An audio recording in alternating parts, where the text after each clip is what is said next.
Nuopurista kuuluu se polokan tahti, jalkani pohjii kutkutti. Ievan äiti se tyttönsä vahti, vaan kyllähän Ieva se jutkutti. Sillä ei meitä silloin kiellot haittaa, kun me tanssimme laijasta laitaa. Salivili hipput, tupput, tapput, äppyt, tipput hiljalleen. Hei poi. Ievan suu oli vehnäisellä, koimme se tonne toivotti. Pää oli märkänä jokaisella ja viulu se vonkuja voivotti. Ei tätä poikoo märkyys haittaa, sillä kalaskoo laijasta laitaa. Salivili hipput, tupput, tapput, äppyt, tipput hiljalleen. Ievan äiti se kammarissa virsiä veiseltä huijuutti. Kun tämä poika naapurissa ämmän tyttöä nuijuutti.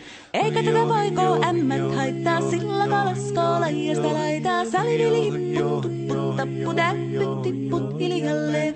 Helipate, helipate, helipate, hellaa, helipate, helipate, helipampaa. Jali tuli jallaa, tali tuli jallaa, tili toli, tili toli, tili tantaa. Sen minä sanoin, jotta purra pitää, ei mua niin vaan nielasta. Suot mä nää ite vaikka lännestä ittä, vaan minä en luovu Ievasta. Sillä ei tätä poikoo kainous haittaa, silloin kun tanssii laijasta laitaa. Salivili hipput, tupput, tapput, äppit, tipput hiljalleen.